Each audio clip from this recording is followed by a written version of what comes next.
Welcome to Discover You, an inspiring podcast exploring cutting-edge solutions to our everyday psychological challenges. We explore complex mental health issues and talk to professionals, experts, and renowned authorities at the forefront of transformative healing.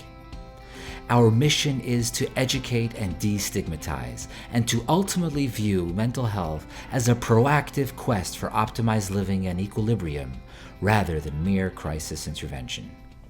Welcome to another exciting episode of the Discover You podcast. Today's topic, conscious discovery, new lenses for behavioral health. And with us today, we are so excited to have our illustrious guest, TJ Woodward, who is a recovery specialist and an addiction treatment consultant. He's a best-selling author and a motivational speaker. He is also an Agape minister ordained by Dr. Michael Beckwith and a founding minister of Agape Bay Area in Oakland. So, the name of your book, Conscious Recovery. Tell us a little bit, please, if you can introduce your story, your journey to our audience. What led you to write this book? Perhaps some of the experiences in your life that gave you this clarity, this insight. It's definitely intriguing and so necessary. Well, thank you. And I would say, do you have 3 hours? But I'll give a very condensed version. And that really is that I've been in recovery myself for almost 35 years. Wow. And I've been working in the addiction treatment field for about 12 years. And when I started working in the addiction treatment field, I quickly realized that most modalities were focused on symptoms and behaviors without actually getting down to the root causes that are driving the addiction. Now, the other piece, and maybe even more important, the foundation of conscious recovery is underneath all addictive behavior is an essential self that's whole and perfect. And this is where my own story comes in. So I remember being really young, very happy, very open, very present. And around age 7, I had a sensation of closing my heart. We could talk more about what created that. I discovered drugs and alcohol at 13, which brought me a lot of relief. Got sober really young at age 20. And just to be really transparent with you, around 18 months sober, I found myself suicidal. And Wow. I was in a time and a place where this was sort of the narrative or the point of view. If you don't drink today, your life is a success. Just go help someone else. Right. And I was really confused. So I am helping other people.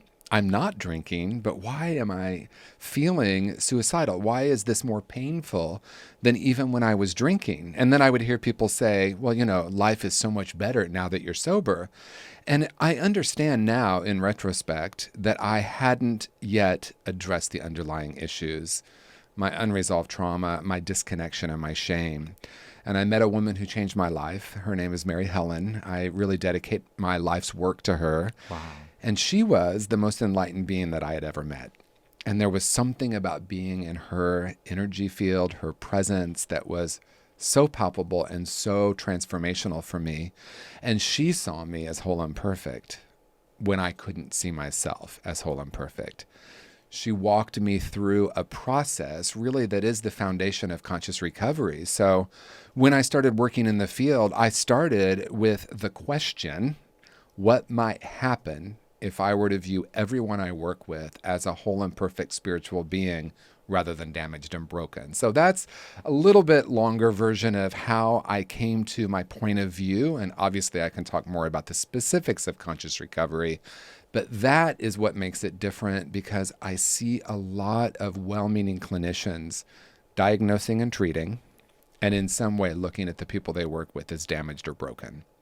Most definitely. I can so resonate with that sentiment. One of the core beliefs that me and my partner Elliot, when we founded Renewal, was the non-negotiable dignity and the pristine purity that really exists at some level deep down. And the value that brings to the recovery process is so significant. I mean, the example I usually tell people is, for somebody comes to an eating disorder program, they're overeating and they're very obese, and they come from a family of people who overeat, and the food is the central phenomena of the house. Everything revolves around the kitchen, every vacation around the cuisine. And they spend 30, 60, 90 days in treatment, and they gain all sorts of recovery tools, and they learn how to cope with different stressors, and they walk away with a bundle of inspiration. But they're wondering what's going to happen when I get back or when I go out into the real world.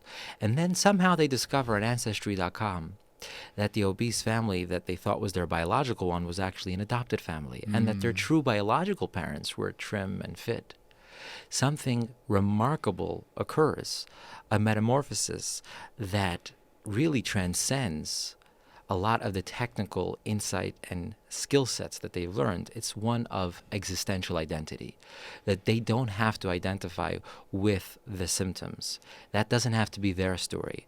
And therefore, the idea is to uncover versus initiate the recovery. You're really just going back to a place that was aligned with who you really were altogether. So it's a natural fit. Today everyone talks about natural. We all love the word natural, and that's what I'm hearing.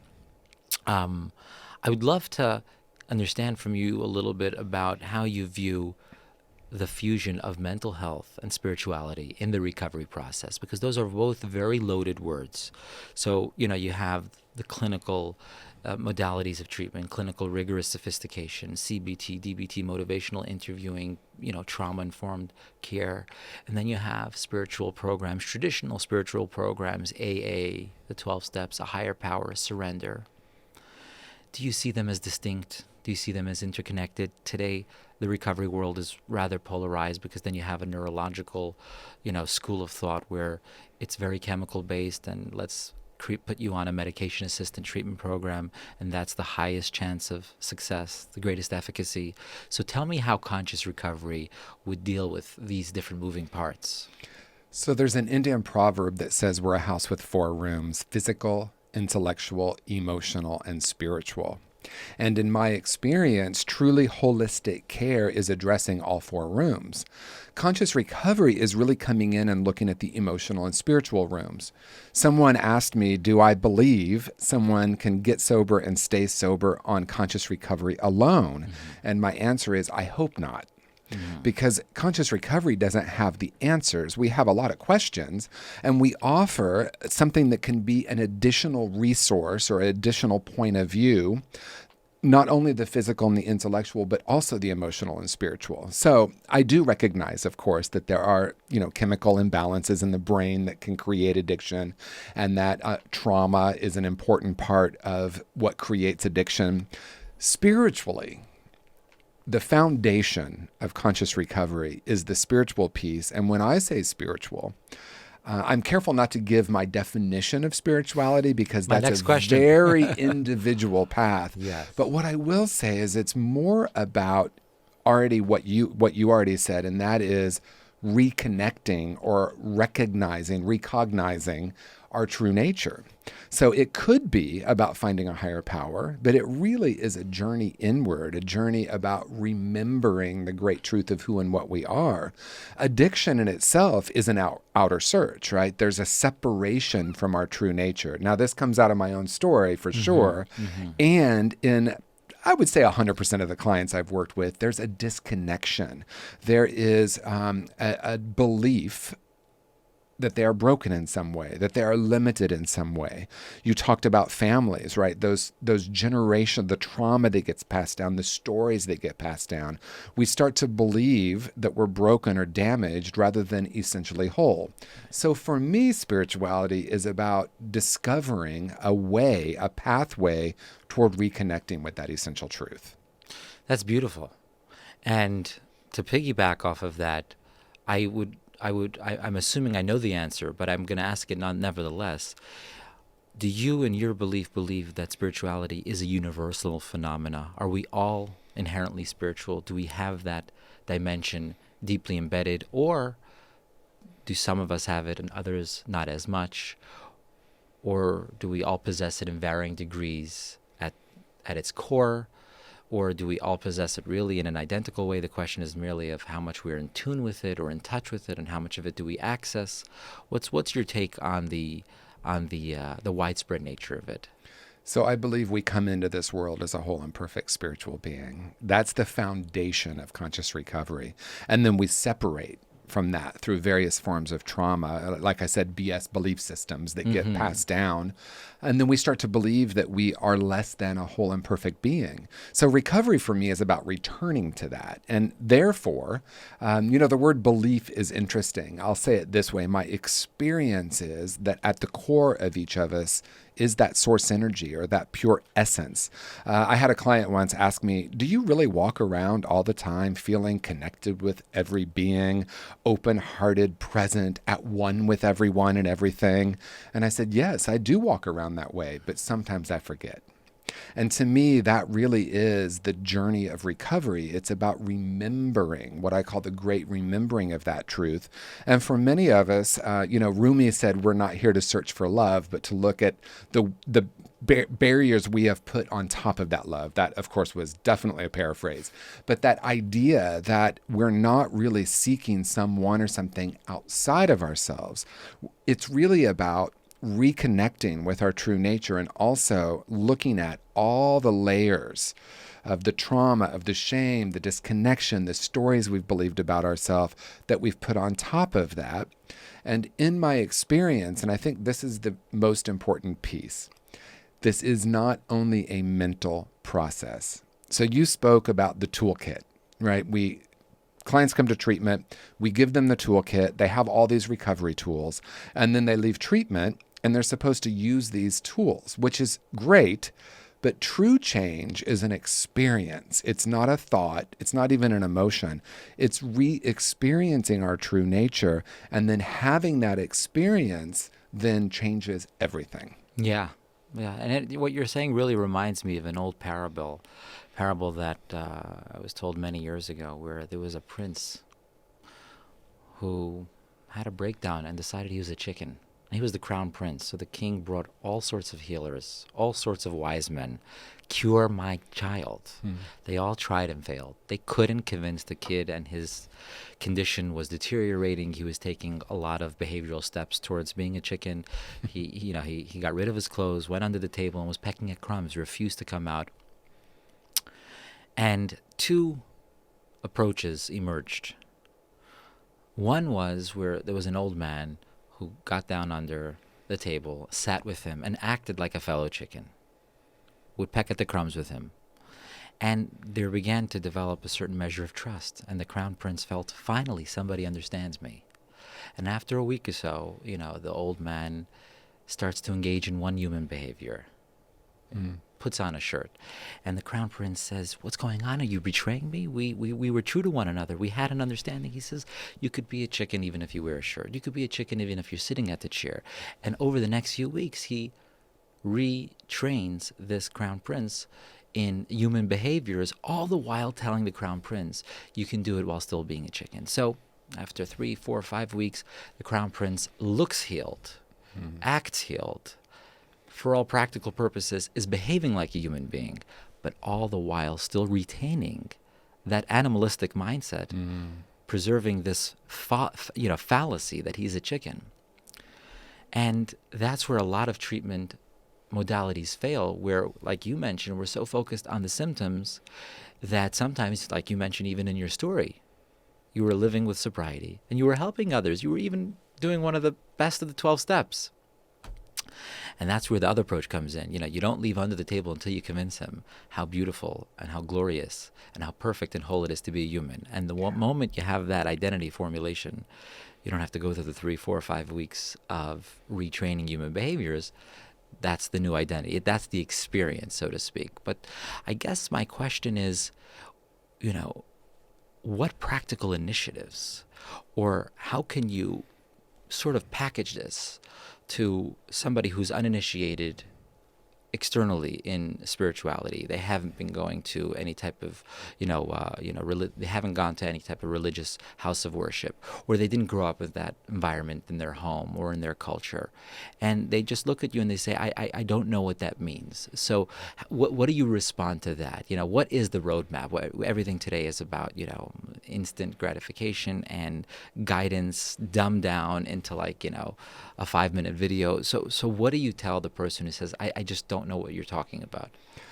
Well, it's interesting because it is true that in our current culture, we're looking for like a quick fix. And honestly, I think that's the issue with treatment, right? Because we really are saying, let's look at how we can fix this. But the word fix in itself is implying that something's broken. Yeah. So in some ways, I can say that answer cannot be answered simply. And in another way, the answer is profoundly simple. So when I go into treatment programs and I train clinicians, really what we're looking at is how am I, and you use this word, which I think is incredible, beholding the person sitting in front of me. So many people are trained to diagnose and treat. So I'm listening to you, and I know I'm supposed to provide eye contact and nod, but in my mind, I'm responding or I'm diagnosing. Oh, I wonder if it's this. Oh, I wonder if he has had this experience. Oh, let me ask a question about his childhood, or let me diagnose. Oh, maybe it's a borderline personality disorder. Spirituality is actually profoundly simple. When I meet with a client, I don't want to look at their chart, not before the session. I might use it as a tool after the session, but if I come in with a preconceived idea, and we can talk about it a little more deeply when we talk about quantum mechanics and the quantum field, right? The observer has a profound effect. So if I'm going into a session thinking this person has some sort of chronic lifelong illness or what we call a personality disorder, I'm actually going to create a higher probability that we'll discover it. So if I go in with curiosity, I often say I'm studying to be a cop. Curious, open, and present. Let me just be present with this person, but there's more to it than just being present. There is looking for the wholeness in a person. And that doesn't mean they don't have issues that need to be resolved or behaviors that need to be addressed. But when we're looking at someone as fundamentally broken in some way, and then I believe it's my job to provide you answers or to fix you in some way, first of all, I think it's exhausting. And I also think it's not effective. So in its simplest form, the way I can answer it is when I know my true nature, and I know that underneath all of my behavior, I am a whole and perfect being, I can also witness you from that place. And then profound things happen that seem almost magical because it wasn't centered in my mind. It's not really what I say. It's not really what I do or even what I think. It's really how I am being with the person sitting in front of me. Yeah, that makes a lot of sense. A lot of the ideas of what you're espousing, I've read in a different context with Paul Ferrini, and they're Alan Watts, and they're so true. We're all coming to this destination with maybe taking a different road, but at the end of the day, the destination is the same, and it's so important because when you neglect this part of the recovery process, the spirituality, it's almost like the totality of the human being is not being presented in the recovery process. And when there isn't proper representation, something will surface down the line, down the road, that wasn't dealt with. And the spirituality is therefore such an integral part, the holistic, really having all of the individual become an active participant in the recovery process. So I would ask you a more of a technical philosophical question on what you're on the philosophy of conscious recovery. The belief, as you articulated so beautifully, is that we're all whole and perfect. That is the core belief. We have to remember, we have to re-engage, reaffirm that identity. But most of us have had a lot of experiences which we'd probably seek to forget or suppress, or we would like to process. One approach is to isolate that experience and say that it wasn't me. That's not who I am intrinsically. That's how I behaved extrinsically. The other one is to take ownership of it, not to suppress it, not to deny it, not to underestimate the nature and the impact of it, and to say, but that was me in the past. Right now, I'm somebody else. And I could see both of those approaches somehow aligning with a core value of us being whole and perfect and pure at the very basic instinctual level. But which one would you do with a client? Would you have them, go through all those experiences, verbally and appreciate how that's not really aligned with who they are? Or would you tell them, don't give so much credence to it, because if that's not really who you are, think of it almost as like, the insanity plea. It wasn't me acting, it was a spirit of folly. Which approach would you take? Which one do you find more effective and truthful? Well, I think, again, it's kind of a nuanced answer, because I don't think there's a one size fits all. What I have discovered, and this is a core philosophy of conscious recovery, is that most of this is happening in the unconscious or the subconscious, right? So there's a strong focus in conscious recovery on what we call core false beliefs, right? And a lot of the modalities address this. What are these core beliefs? But here's what's different.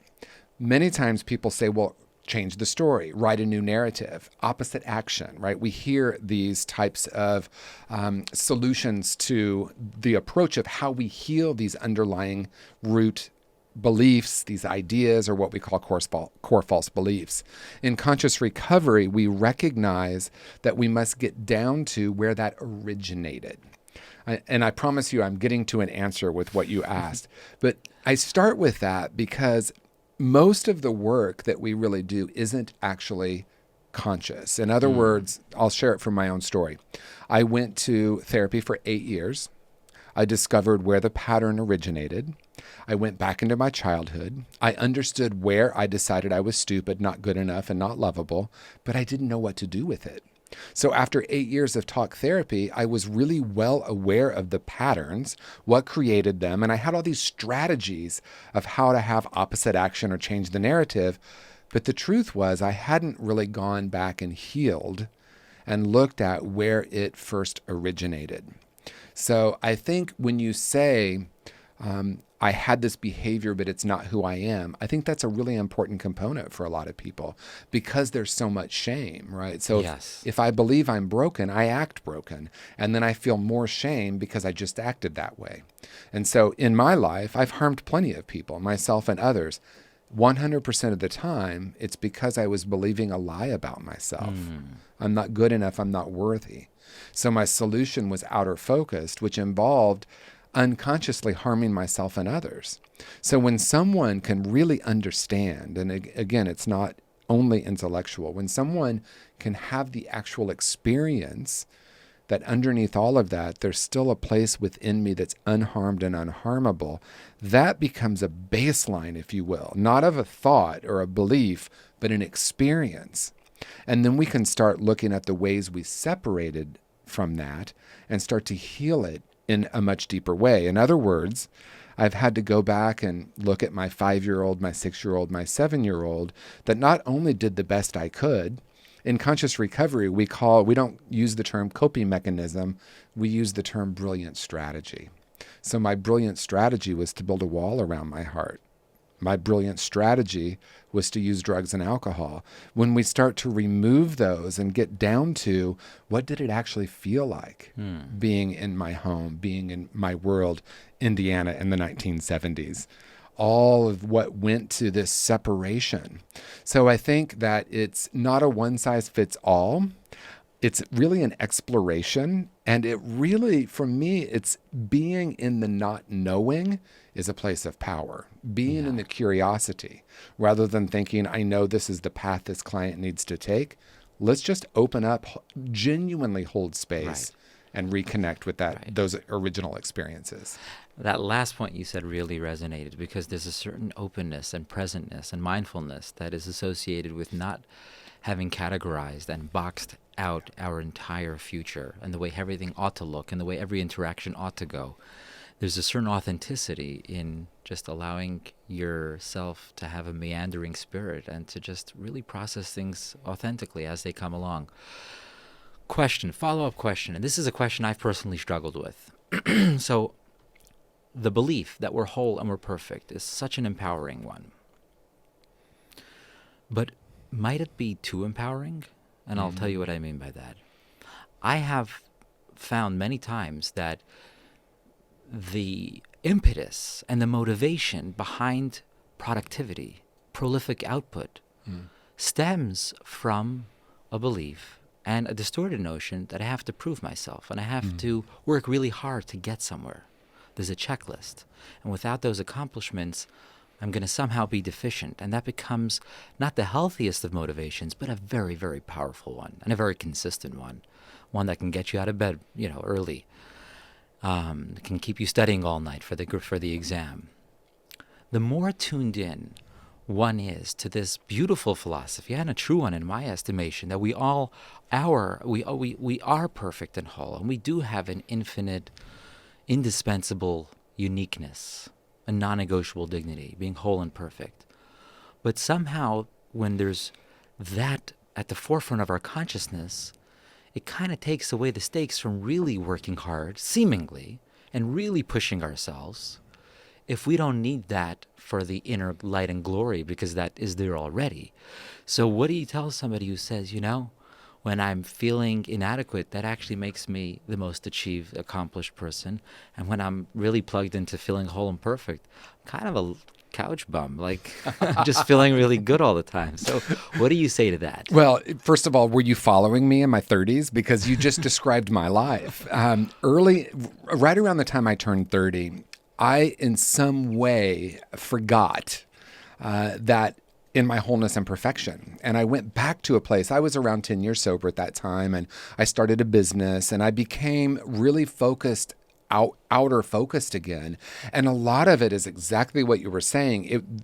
The underlying root beliefs and ideas, I'm not worthy primarily, that was really running the show. And so I became a high achiever throughout my 30s, started a successful business, got a house, got the car, got the partner. Everything was looking really good on the outside. And as you said, I really do look, especially in retrospect, and look at what was driving all of that success was the belief that I was not worthy. And I was unconsciously trying to prove that that wasn't true. Now, if you would have interviewed me at that time, I might have said, no, I'm using law of attraction. I'm using manifestation principles.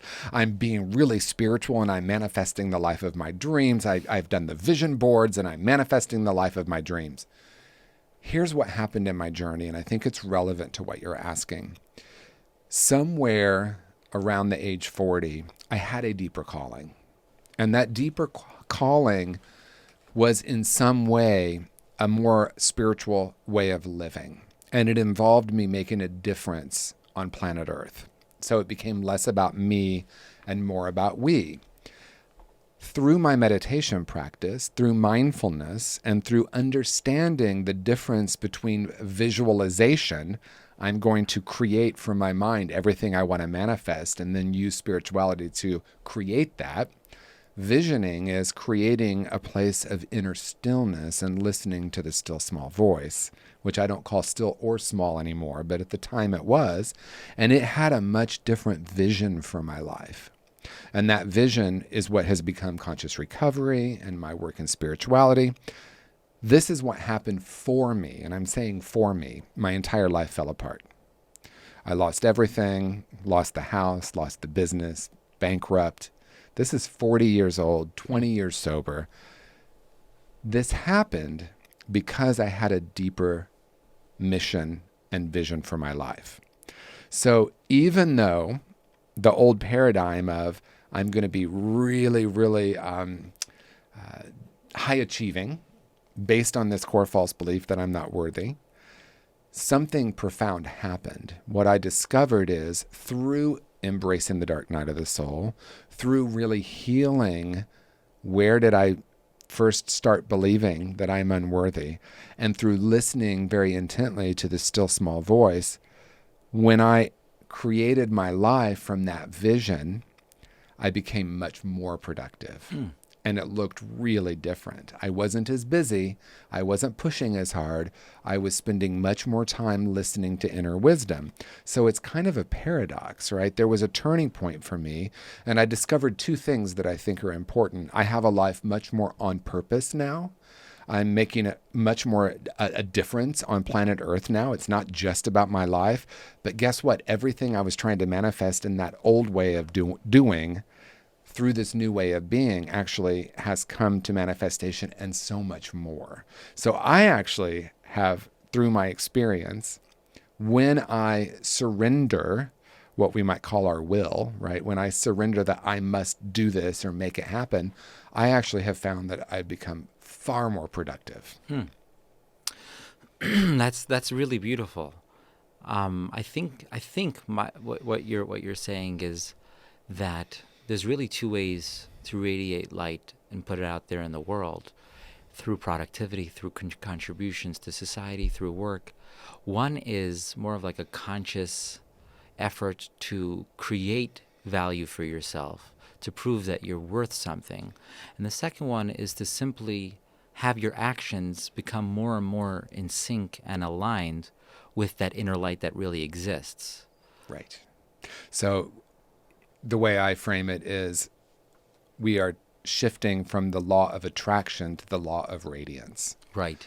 Connecting with my true nature, recognizing that's who and what I am, and then radiating that into the world, I become less concerned on outcomes and more in tune with my deep purpose.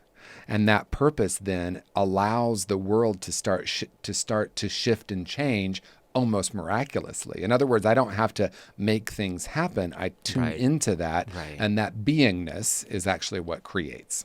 That's beautiful on two reasons that come to mind right away. First of all, you don't burn out, really. You know, if somebody gets vocal lessons, one of the first key distinguishing factors between somebody who's just naturally gifted and has a beautiful voice versus somebody who is trained and sings from their bowels versus their vocals is that you don't get hoarse. Right. Because you're singing from the right place. Right. So when you're working and you're putting yourself out there and you're achieving and you've got goals in mind, if it's coming from a place of, I need this to feel good about myself. So one of two things is going to happen. You're either not going to accomplish what you set out to accomplish, and that's going to make you feel really lousy and inadequate and insecure and bolster the already, shameful perception that you have of yourself, or you'll achieve your dreams. And then you might even realize something far worse, that what you thought was going to bring happiness will not bring you happiness, And then there's like this in-between temporary period, and I say temporary, it could be a year, it could be 10 years, where you're living in an illusion because you're chasing the dream. Right. So you don't have time to have much self-awareness. You think you're happy, but I remember the first time I came to LA, or 10 years ago, I was surprised. I got into the yellow taxi. There was no Uber, and the guy was smiling ear to ear. And I wasn't used to taxi drivers being so happy. You were lucky if they didn't curse at you and scream at you in the city, in the East Coast. And I said, "What are you so happy about?" He says, "I'm an actor." And he starts telling me about what he's, this gig that he's going to get and that, and the trajectory to, and I'm polite, so I didn't laugh. But in my mind, I'm like, okay, but you're, something pays the bills right now. That's where you're driving the cab, right? He's like, yeah, I'm temporarily driving the cab. And I say, how long have you been temporarily driving? And he says, 13 years. And, so I went through like a series of reactions to that sentiment. Initially I'm like, how sad, how naive, how distorted. I mean, someday it's going to catch up with him that this is not temporary, and it's going to be awful, And then another part of me is like, but he's happy, But he is happy right now. He's living in the moment, And then there is a third aspect. Yeah, he is happy, but is he aligned? I mean, what do you say to that phenomena? Well, first of all, what you just described was exactly my journey. When you were talking about those two different paths, either we continue to try to, create the life of our dreams based on that old belief. In conscious recovery, we call it a core false belief and a brilliant strategy, right? So usually, but not always, I'm curious about the opposite of the behavior as the core false belief, right? So in my case, in my 30s, it was achievement. And it's because the core false belief was I wasn't worthy, right? And so, like you said, I was trying to achieve everything and I wasn't quite making it. And even when I would achieve what I thought was going to make me happy, it didn't quite make me happy. And there was something else, and then something else, and something else. But then when you describe you manifest everything you've ever wanted. And for me, the way I frame it is, then we have that now what moment. Wow. Everything that I thought was going to make me happy is here. And it changed nothing. I think it's Jim Carrey who said, I wish everyone to be rich and famous so they realize it's not it. Right. And of course, I'm like, well, easy for Jim Carrey to say, right. He's already had all of that. Right. But there's some profound wisdom in that. And so when we have that moment where it's now what, that's the point of great possibility. So to the person driving the cab, I don't know what that person's journey is, but it is interesting that he was in joy in his experience. Now, I think what I would want to explore with him is, does he believe that once he gets the next gig, then he'll be happy? Right. Because that was the case for me. And that's most everyone I've ever worked with in early recovery. If I could just do this, I'd be happy. If I could just get that, I would be happy. If I could just fix this, I could be happy. Right. So that's a destination addiction. Once I get this, and American culture is riddled with that. We're taught from a very early age. I remember when someone asked me, what are you going to be when you grow up? And I thought, well, that's a really bizarre question. Because right now I'm right here, and I remember the wisdom of a child. I called my nephew. He was 5, and he had just started kindergarten. And I called him, and I said, Orion, how is school going? And he said, silly uncle, I'm not in school. I'm talking to you. Right? And there's the wisdom, right? Yeah. That's the innate wisdom. Yeah. Right? That he knew he was right here with me, not in some idea of the future. That's why you can't placate the kids by promising them the movie later or the popcorn later or tomorrow or next week, because they're so mindful and they live so much in the present. And that couldn't be truer. So there are 2 things that come to mind that I'd love to pick your brain on. And the first is I and thou, the philosophy of Buber, I and thou. Today, there seems to be this explosive obsession with the I on the one hand. Yeah. And you even see it in our language, in technology, the iPod, the iPhone. Everything. I mean, it's a central part of what motivates us, of what we are first and foremost concerned with, almost narcissistic to the point. And on the other hand, we don't give enough attention to the I. We're not really in touch with the I. It's the I as perceived, as valued, by how many views and how many likes, and how much of society's check marks, we're hitting. So we're obsessed with the I, but not really in touch with it. We're very much, in touch with what everyone else wants from the I, and that's kind of where I feel like the spirituality and conscious recovery come into the fore. You take the time to really ask yourself that question. What do I really want? Not based on the preconceived notions of success as dictated by society, confusing net worth with self-worth, etc. So like you said, the cab driver's got to ask himself, why is it that you want to be a success in Hollywood? Yeah. Is it because this is just your passion to act, or is it because this is what society puts on the pedestal? You know? It's never the professors or the scientists who are, making those $20 million a year contracts like the sports players do. And, you can see a lot of what society values based on how much coverage, press, fame and power move in that direction. So to take just a couple steps back, to have a healthy conversation with oneself is probably a hallmark of conscious recovery. Yeah, and it's looking at, who am I if I'm not playing a role, right? Who am I if I'm not my beliefs? Mm-hmm. You and I could do, I'm sure, an entire other show on who are we really? Yeah. Right? And the fundamental difference of who I am and what I have and the role that I'm playing. And I think there's a deeper yearning here in our culture, right? Because we have in so many ways become less connected, and we're less connected with the truth of who we are in so many ways. And therefore we want something outside of ourselves to try to bring us that sense of of connection. And that, in its simplest form, is addiction, right? Yes. It's let me try to find someone, something, some behavior, some substance to make me feel different than how I feel at this moment or what I'm experiencing.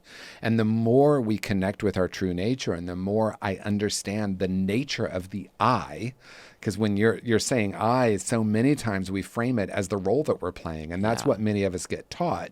But there's an innate I underneath that, the truth of who and what we are. And when we really understand that, not intellectually, but experientially, everything changes, because then I'm not a role, I'm a consciousness, I'm a presence.